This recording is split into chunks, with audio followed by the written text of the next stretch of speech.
దీప నరసింహ రెండో పెళ్లి చేసుకున్నాడు, శోభ తన రెండో భార్య అని చెప్పి విడాకులు తీసుకుందాము అనుకుంటే ఆ శోభ అందరికీ ఊహించిన విధంగా ఒక అబద్ధం చెప్పి పెద్ద ట్విస్ట్ ఇచ్చింది. నాకు నరసింహకి పెళ్ళవడం ఏంటి, నాకు అసలు పెళ్ళే కాలేదు, కార్తీక్ దీపకి ఎలా సహాయం చేస్తున్నాడో నేను అలా సహాయం చేయడానికి వచ్చాను అంతే, కానీ నాకు అతనికి ఏ సంబంధం లేదని చెప్పేస్తుంది.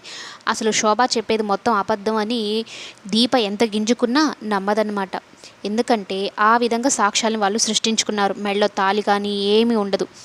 ఇక తను చెప్పేది నిజమా అబద్ధమా అని తెలుసుకోవడం కోసం ఇక దీప అత్తయ్య అనసూయని కోర్టుకి రప్పిస్తారు. ముందే ప్లాన్ చేసేసి ఉంటాడు ఈ నరసింహ. వాళ్ళ అమ్మతో మాట్లాడి, అమ్మ ఈ కొడుకు జీవితం కోసం ఇదొక అబద్ధం చెప్పు, మా ఇద్దరికి పెళ్లి కాలేదని చెప్పు, ఆ తర్వాత మన ముగ్గురు సంతోషంగా ఉంటాము అని మొత్తానికి కోర్టుకైతే తీసుకొని వస్తాడు.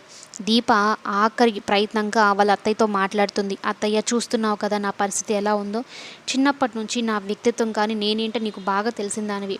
నా కూతుర్ని నాకు ఇచ్చేస్తే మేమిద్దరం ఏదో మా బతుకులు మేము బతుకుతాం, మీ జీవితాలకు మేము అసలు రాం. నాకు ఇదొక్క సహాయం చేయండి, మీ కొడుకుతో నాకు విడాకులు ఇప్పించండి, మీ కొడుకు వేసిన ఆ 3 ముళ్ళ ఉరితాడు నాకు ఇంకా వద్దు, ఈ బంధాలు నేను మోయలేను, ఈ నిందలు నేను మోయలేను అనేది చెప్తూ ఉంటే, నా కొడుకు జీవితం కోసం ఏం చేయాలో నాకు తెలుసు, నీ కూతురు కోసం నువ్వెలా తాపత్రయపడుతున్నావో నా కొడుకు జీవితం కూడా బాగుపడాలి నేను అనుకుంటా కదా, ఏం చెప్పాలో నాకు తెలుసులే అని చెప్తుంది. అయితే కోర్టులో అనసూయని పిలిచే ముందే జ్యోతి ఒక ట్విస్ట్ పెడుతుంది. ముందు సుమిత్రని మాట్లాడాలి, సుమిత్ర చెప్పే మాటల్లో దీప గురించి ఇంకాస్త తెలుసుకోవచ్చని ముందు సుమిత్రతో మాట్లాడాలని జడ్జి గారిని ఒప్పించి సుమిత్రని అయితే బోన్లో నిలబెడుతుంది. మరి సుమిత్ర ఏం మాట్లాడుతుంది, అనసూయ తర్వాత వచ్చి ఏం మాట్లాడుతున్నది కమింగ్ ఎపిసోడ్స్లో చూద్దాం.